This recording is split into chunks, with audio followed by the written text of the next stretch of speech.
All right, stop the Zillow daydreaming for just a second, because something major just hit the housing world, and that's President Trump says it's time to privatize Fannie Mae and Freddie Mac.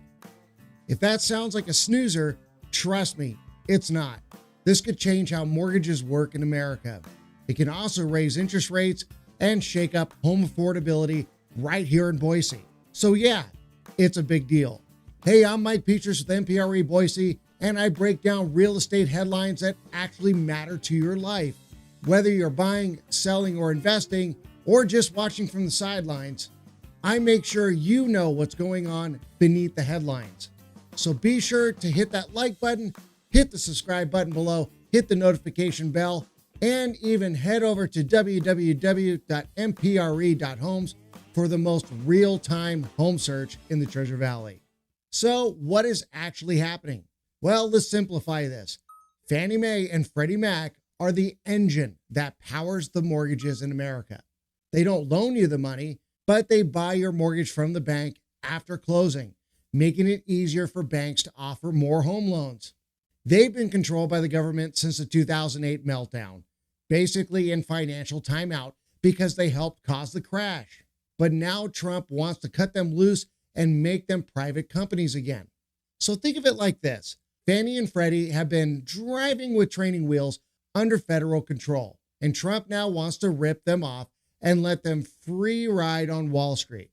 So investor owned, profit driven, and way less cautious, in theory. So you might be asking, why does this matter to me? Well, it hits close to home because if you ever used a 30-year fixed mortgage, chances are Fannie and Freddie touched that loan at some point. Their job is to stabilize the mortgage market by keeping the money flowing. And if they go private, well, here's a real world example. Picture a first-time home buyer in Meridian looking to buy a home for just under $400,000 with just 5% down. Under today's Fannie back structure, they get a pretty decent interest rate because the federal government is essentially co-signing the risk. But if that government support goes away and Freddie and Fannie are suddenly accountable to Wall Street shareholders, things could change. That buyer might face a higher mortgage interest rate or tougher qualification standards simply because private investors want to reduce risk and boost profit margins. That increase in the rate, maybe by even a half point or more, could add $150 to $300 a month to their payment. And that's not just a budget buster. That's the kind of increase that knocks a buyer out of their price range entirely.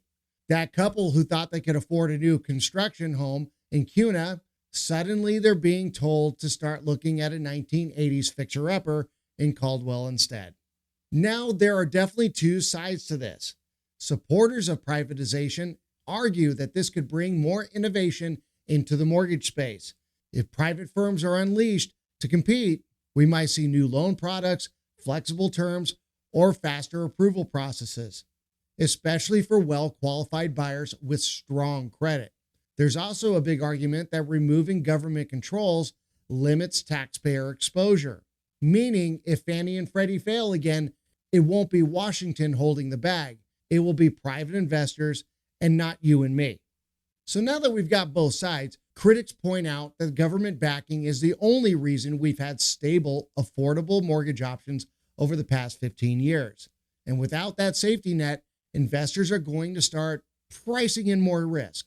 That means higher mortgage rates for everyone and fewer options for those who don't have a perfect credit score or a big down payment.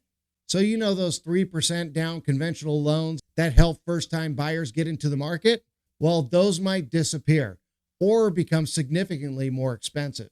And without a clear public mission to serve average families, there's also the risk that Fannie and Freddie become just another vehicle for profit. And that can mean less focus on accessibility or affordability and more focus on investor returns.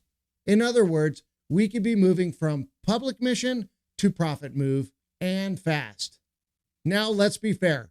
There is a potential upside here for borrowers, especially if real competition actually materializes.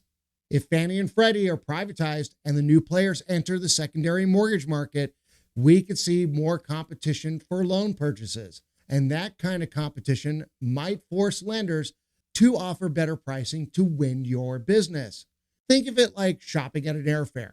When only one airline flies the route, you're stuck. But when 5 of them do, prices get aggressive and the buyer wins. Well, it's kind of the same logic here.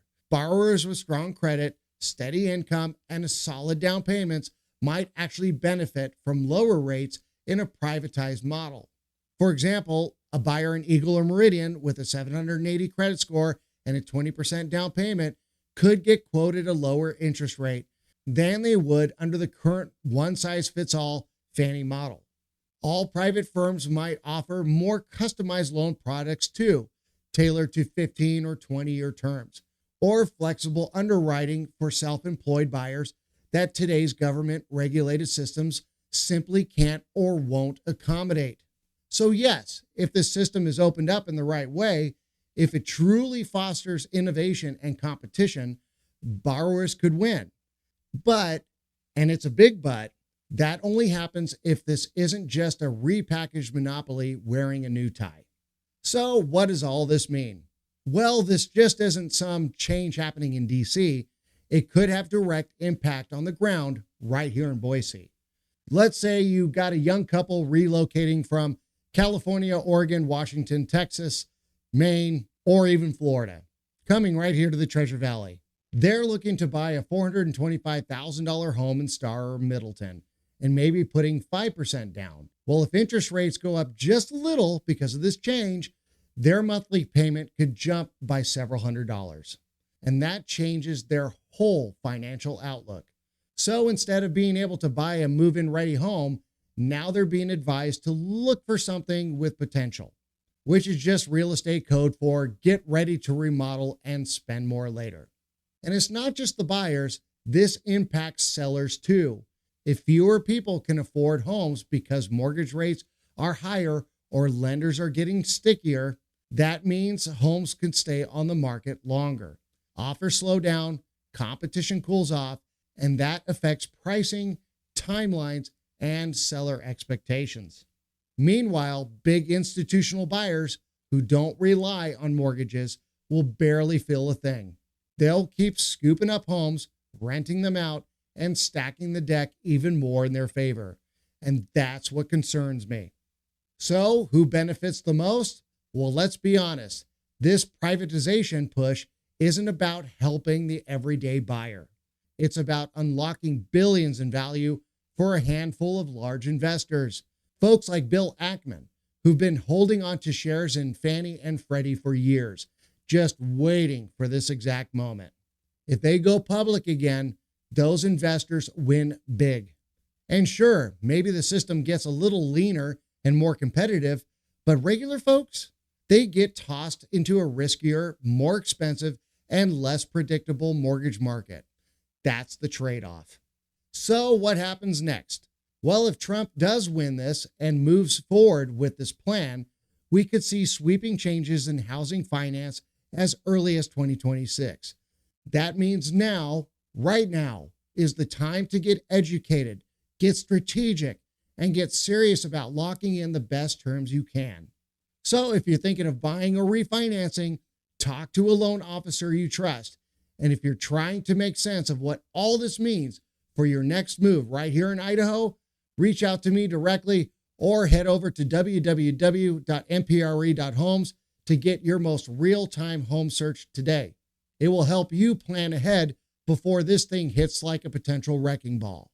And hey, if you are looking to make a relocation right here to our area, the Treasure Valley, Greater Boise, Idaho area, feel free to download my free relocation guide. That can be found in the description below, or simply scan the QR code right over here to my left. And hey, drop a comment below. Do you think privatization of Fannie and Freddie is smart, or is it reckless? Let's go ahead. Let's talk about that. Well, I look forward to the day that we speak. God bless. And I look forward to the day that I call you my neighbor.